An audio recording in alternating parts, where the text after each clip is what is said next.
الحمد لله رب العالمين، والصلاة والسلام على أشرف الأنبياء والمرسلين وعلى آله وصحبه أجمعين ومن سار على نهجه إلى يوم الدين.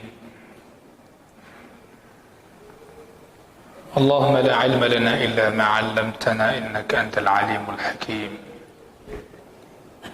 اللهم آت نفوسنا تقواها وزكها أنت خير من زكاها أنت وليها ومولاها. ربنا زدنا علما وارزقنا فهما. Hadirin yang saya muliakan, bersyukur kita kepada Allah Subhanahu wa taala atas segala nikmat rezeki yang Allah berikan. Di antaranya hari ini dan saat ini kita sedang belajar mengulang kembali pesan-pesan Rasulullah sallallahu alaihi wasallam yang telah terbukukan dalam kitab Hadits Riyadhus Shalihin yang disusun oleh Al-Imam An-Nawawi rahimahullahu ta'ala. Jemaah berbahagia, hari ini kita akan menyelesaikan bab taqwa, dan insyaAllah kita masuki bab berikutnya, bab ke-7. Pada bab taqwa yang terakhir kita membahas adalah pesan Rasulullah sallallahu alaihi wasallam ketika haji wada'.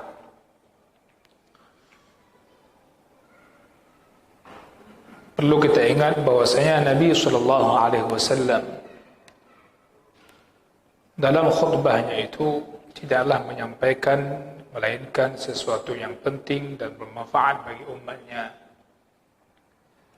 terutama keselamatan mereka di hari akhirat nantinya. Kemudian Nabi SAW menyampaikan syariat ini telah sempurna. Tidak ada satu kebaikan pun yang Allah Subhanahu wa taala sampaikan kepada Nabi Muhammad SAW yang tidak disampaikan kepada umatnya. Kemudian dalam khutbah haji wada' yang telah kita sampaikan, Nabi SAW mengingatkan kita untuk bertakwa kepada Allah. Ya ayyuhan nasu taqu rabbakum. Ini sebagaimana firman Allah Subhanahu wa taala di surah An-Nisa ayat 1. Allah mengatakan, ya ayyuhan nasu taqu rabbakum. Nabi SAW memerintahkan manusia semuanya untuk bertakwa kepada Tuhan mereka yang telah menciptakan mereka. Maka dibahasakan, ya ayyuhan nasu taqu rabbakum. Ar-rububiyah, Allah Subhanahu wa ta'ala yang menciptakan, Allah yang memberikan rezeki. Maka wahai manusia, bertakwalah kamu kepada Allah Tuhan kalian. Nabi SAW mengingatkan kita akan perkara salat. Hari ini berbicara masalah salat adalah dakwah-dakwah kebatilan.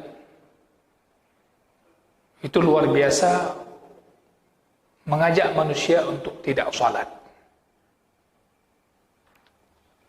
Ada dengan cara membuat syubhat berdasarkan pemahaman yang keliru terhadap Al-Quran. Ada yang membuat syubhat seperti perintah salat kepada anak itu tidak sahih. Ya. Dan hari ini hal-hal seperti itu dibicarakan oleh tokoh-tokoh publik di berbagai negara. Saya tidak berbicara hanya di negara kita. Di berbagai belahan dunia Islam, isu inilah isu global. Di tantangan kita hari ini dan anak-anak kita berat. Dan hal itu mereka baca. Ingatlah pesan Nabi SAW di Haji Wada', itu pesan terakhir beliau kepada umat di pertemuan besar itu. Wasallu khamsakum. Ya, salatlah 5 waktu yang telah Allah fardukan kepada kalian atas Rasulnya untuk disampaikan kepada umatnya. Maka tidak ada seorang pun dengan satu perkataan apapun, argumen apapun yang mereka katakan tentang salat ini bisa diterima selain perkataan Nabi SAW.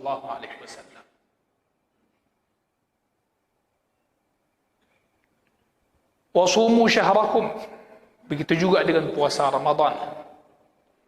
Wa addu zakata amwalikum, wahai orang-orang yang punya harta, berikanlah zakat-zakat kalian, itu harta kalian kepada orang berhak.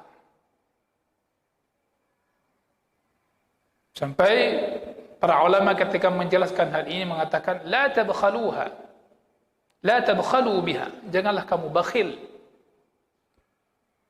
dengan harta kalian untuk menunaikan zakat kalian. Dan yang terakhir kita sampaikan adalah wa ati'u umara'akum, dan taatilah oleh kalian akan pemimpin-pemimpin kalian, yaitu orang yang Allah jadikan kepada kalian untuk pemimpin atas kalian.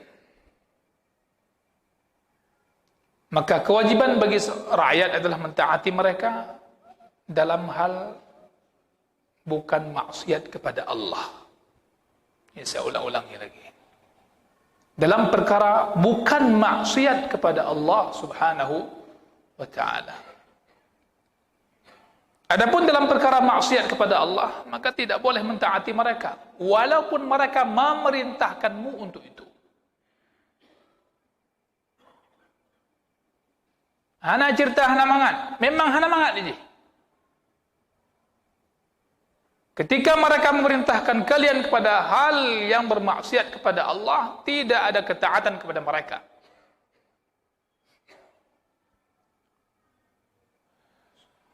Salah seorang dari hamba Allah, saya enggak perlu sebutkan, di sebuah negara bertanya kepada mufti, bertanya kepada seorang ulama. Jadi acara tanya jawab agama melalui televisi. Jadi orang ini bertanya, dia merasa menyesal, bertobat kepada Allah Subhanahu wa ta'ala. Dia tanya bagaimana solusinya. Maka saya ketika mendengar jawaban itu, memang luar biasa. Ketika sang alim ini menyampaikan pemahaman bagaimana besar dosanya terhadap yang dia lakukan, itu dosa membunuh. Dosa membunuh. Dia bilang, saya diperintahkan oleh atasan saya. Kata beliau, itu bukan alasan untuk halal kamu membunuh dia. Bukankah Rasul telah menyampaikan itu? Hadis-hadis Rasulullah SAW dipahami akan hal demikian. Tidak ada ketaatan dalam hal bermaksiat kepada Allah, walaupun itu kepada atasanmu. Ditanya, bagaimana keadaan saya? Kamu bertobat kepada Allah. Adapun orang yang telah kamu bunuh atas alasan pimpinanmu yang memerintahkan kamu membunuhnya, itu kamu berhadapan dengan Allah di pengadilan Allah Subhanahu wa ta'ala. Nanti di sana ada qisas.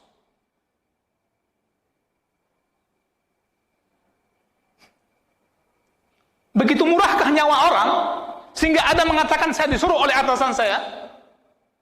La haula wala quwwata illa billah. Aina al-uqul?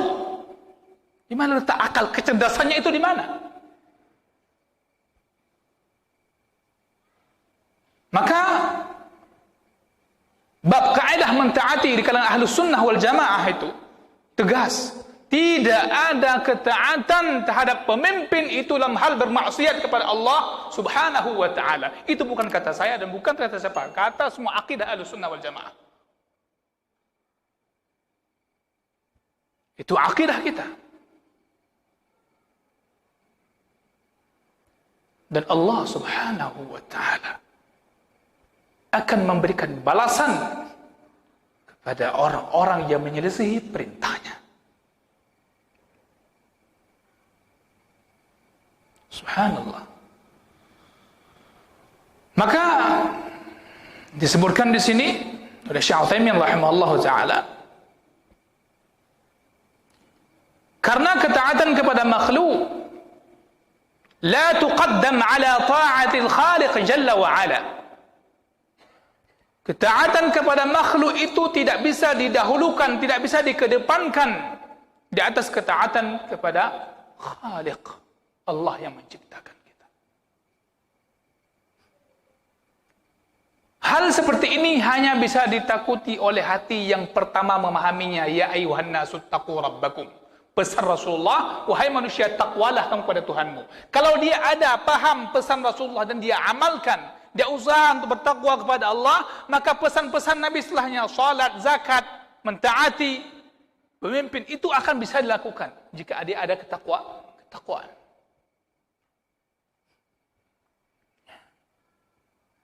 Allah. Kita hari ini hidup di zaman fitnah, jemaah sekalian. Maka mesti sering diingat-ingatkan akan pesan Rasul sallallahu alaihi wasallam. Ingat, tidak ada manusia seorang pun yang bisa membela kita di hari kiamat. Ya.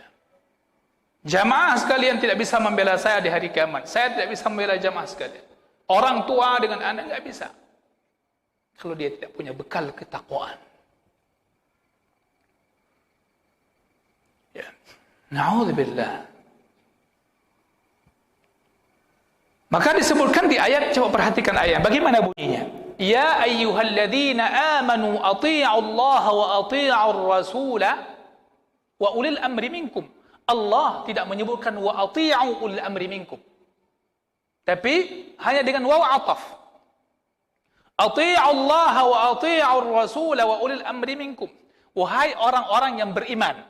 Maka ayat ini tertuju kepada orang beriman. Taatilah oleh kalian akan Allah dan taatilah oleh kalian akan Rasul Allah dan pemimpin kalian. Tidak mustaqil dia. Berbeda dengan ati' Allah, ati'ur Rasul. Kalau ketaatan kepada Nabi sallallahu alaihi wasallam itu dia sebagaimana ketaatan kita kepada Allah. Tapi ketaatan kita kepada pemimpin tidak serta-merta mutlak sebagaimana kita katakan ketaatan kita kepada Allah dan Rasul. Wa ma'a hadza, maka sesungguhnya mentaatinya bagian pada ketaatan kita kepada Allah yang sifatnya wajib. Maka ulama membahasakan wajib mentaati pemimpin. Dan haram hukumnya memberontak kepada pemimpin. Nabi SAW tentu kita pahami agama dengan jelas. Ketaatan kita kepada pemimpin tidak seperti ketaatan kita kepada Allah. Tapi ketaatan kita kepada Rasul SAW itu wajib sebagaimana kita ketaat kepada Allah Subhanahu wa ta'ala.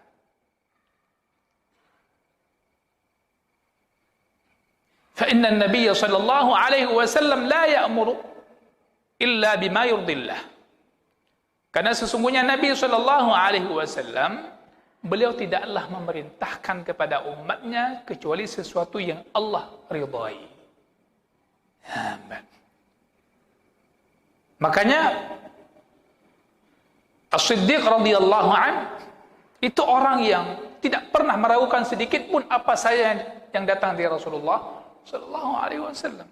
Langsung dibenarkan. Adapun selain Nabi sallallahu alaihi wasallam min wulatil umur daripada pemimpin, fa innahum, ini bedanya. Kenapa beda taat kita kepada Rasul dengan kepada pemimpin? Karena para pemimpin itu ada kalanya qad ya'muruna bighairi ma yurdillah. Ada kalanya para pemimpin itu memerintahkan sesuatu kepada rakyatnya, sesuatu yang Allah tidak meridainya. Tapi dengan Rasul tidak. Dengan Rasul tidak. Oleh kerana itu, mesti ketaatan kita kepada mereka pemimpin itu mengikuti ketaatan kepada Allah dan Rasul. Ya. Maka tidak boleh, poin berikutnya, tidak boleh, wala yajuzu lil insan an ya'siya wulatal umur. Tidak boleh bagi seorang muslim dia bermaksiat, membangkang kepada pemimpin-pemimpinnya dalam hal selain maksiat kepada Allah Subhanahu wa taala. Dengan mengatakan inna hadza laisa bidin. Nyokan agama macam-macam tu. Ini pembahasan orang-orang jahil. Karena sesungguhnya segala aturan, undang-undang yang dibuat oleh para pemimpin itu, selama tidak menyelisih syariat, maka kita laksanakan. Ya. Kenapa? Li'annaha laysat bi. Karena hal itu adalah perkara yang tidak bertentangan dengan syariat. Maka tidak boleh kita katakan ini bukan syariat. Dengan alasan ini enggak terdapat dalam kitab Allah, ini enggak terdapat dalam sunnah Rasul sallallahu alaihi wasallam. Ya. Tidak boleh. Itu bentuk kejahilan. Misalnya seorang, kita ada perda misalnya, yaitu dibuat demi kemaslahatan rakyat di daerah tertentu. Dan mereka sudah berpikir, sudah duduk rembuk, bermusyawarah, tidak apa yang memberikan kebaikan dan bisa menghalangi keburukan-keburukan yang akan terjadi pada rakyat. Ya, maka hal itu tidak bertentangan dengan syariat, maka kewajiban bagi kita untuk mengikutinya.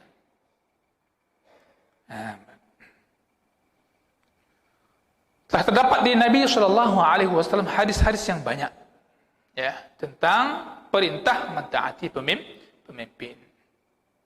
Di antaranya hadis ini. Nanti akan ada hadis-hadis berikutnya. Maka kesimpulan dalam bab ini, fata'atu wulatil umur, ketaatan kepada pemimpin, segala yang telah mereka buat aturannya yang tidak berselisih dengan Allah dan Rasulnya, maka itu bagian daripada kita mentaati perintah Allah, karena Allah perintahkan kita mentaati pemimpin. Karena kalau pemimpin ini yang sudah diletakkan tidak ditaati oleh rakyat, apa fungsinya pemimpin? Hiruk pikuk. Mesti ada yang mengatur. Namun ingatlah, wahai pemimpin, tanggungjawabmu itu besar di hadapan Allah Subhanahu wa taala. Janganlah engkau menyuruh rakyatmu sesuatu yang menyelisih agama Allah Subhanahu wa taala. Takutlah kepada Allah. Jabatanmu itu dunia sebentar. Berapa lama saya jadi bos? Berapa lama jadi penguasa? Berapa lama? Kan sudah banyak orang-orang sebelum Anda itu jadi penguasa. Lihat kemana mereka sekarang. Jadi muliakan diri di hadapan Allah dengan fasilitas yang Allah berikan di dunia ini.